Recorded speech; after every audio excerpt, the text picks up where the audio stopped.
and what have you. And were you working there? Are we on holiday?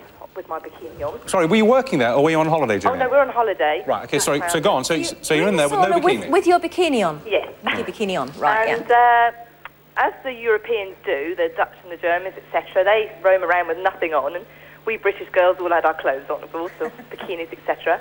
So I got under the sunbed, and unknown to me, this gentleman wanders over and starts to chat me up. Well, unfortunately, because I was on a sunbed with the top of the sunbed down, I literally couldn't move, and all I could see was his bottom.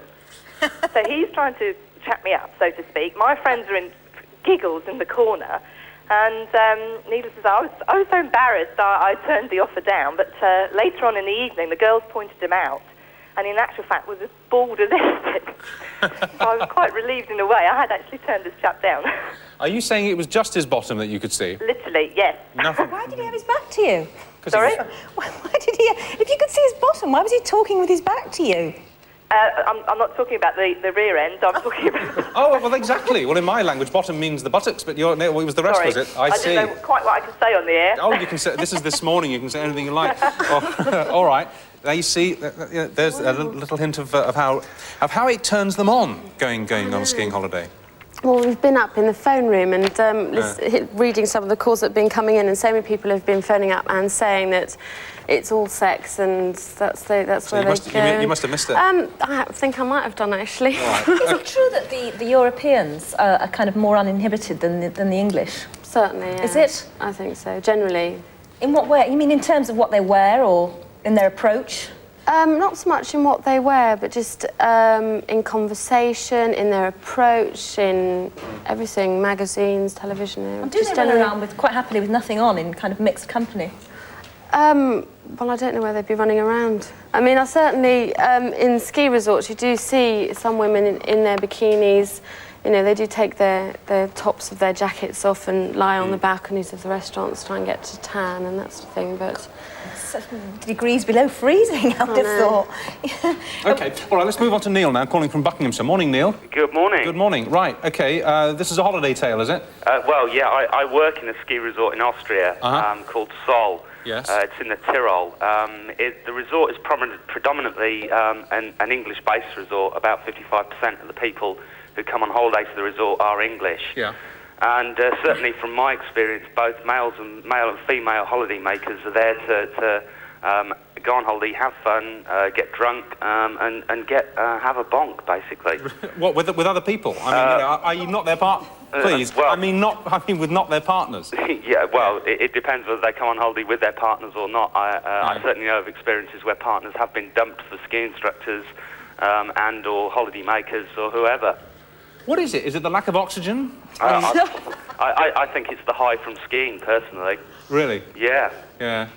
Does you really feel that good? I mean, if you've had a day on the slopes doing what you're supposed to be there for, skiing and stuff, I mean, does it really give a special kind of pizzazz to the après-ski, to the social life? Well, I think when people go skiing for the first time and they find that they can ski, because I'm sure your guests will agree, especially the ski instructor, that you know, once you learn to ski, it's such a high. And they come off the slopes and they realise maybe that their boyfriend's, you know, not quite as interesting as he was when they left from the airport. Yeah. So there's a dashing ski instructor, and you know, regardless of what your guest says, the ski instructors take their students out and they take them to bars, and they see this guy as some sort of icon. And he's the father figure, the school teacher, and they fall for him. All rolled into one. All right. Paul's I mean, grinning here. Paul's smiling to himself. I mean, all right.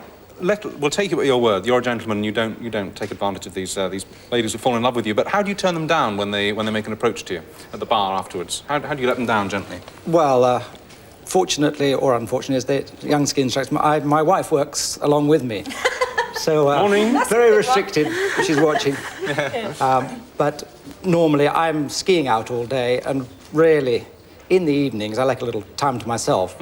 So, yes, I might have a drink on the way down the mountain with them, but it's, as you'll know yourself, it's time take your own time.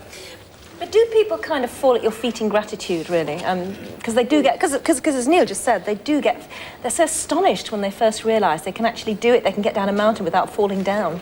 I think it's a tremendous, there's a lot of adrenaline involved. When you first realise that you, on your own, have got down a mountain, you're on a high, and you stay on a high. I mean, the ski resort is famed for skiing all day and playing all night. Not particularly, I mean, everyone likes playing, but because you're on a high the whole time. All right, let's move on. I want to skip a call and move on to Nikki from Hampshire now. Morning, Nikki.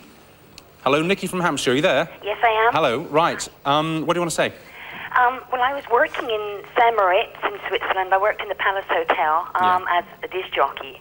That's going back quite a few years, so hopefully nobody knows me. Well, you've given a false name, we know that.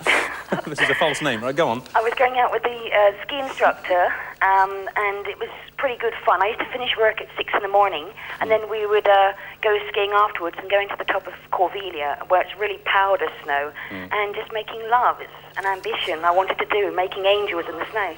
And you did? Yes. I did it in Norway as well. Fine. OK, and he didn't get frostbite anywhere, it was all right? No, you have to both wear a two-piece suit, and you must do it very quickly. Hardly worth it by the sounds of it. All right, thank you, Nikki. Let's have a quick one from Amanda. Hi, Amanda. Amanda in London, are you there? Yes, I'm here. Can you hear me? Yeah, very quickly. Quick. What's the story? Okay, well, a couple of years ago, we used to go on holiday every year, about 20 of us. We used to divide up into 2 teams of 10, and used to have a competition for points for the teams. A kiss was 1 point up to 10 for the full works, and you could play your joker one night or whatever and get double points. And before 6 o'clock, if you kissed anybody before 6 o'clock, you got double points. Yeah. And at the end of the week, you had to total up how many points each team had earned and see who won. And I was, in fact, being a bit feeble, so halfway through the week, my team captain said I had to go and chat up this chap at the end of the bar. Went up and chatted him up. He was a Norwegian chap. I ended up going out with him for 2 years. 2 years? Yeah. So it worked out for you? It worked out very well, yeah. Yeah, nice stuff. There you are, you see. It is, it's a mega dating agency. Yeah, sorry. Guilty. I just wonder how much points you get for the final pole plant. Yes. Right. Thank you. Okay. On that note, Thank you for your calls. Thank you very much indeed. And thank you for coming along and fielding them manfully as you did. After the break, we've got a bit of nostalgia with Susan Brooks's traditional parking and also sticky toffee apples. We'll see you in a couple of minutes. Okay.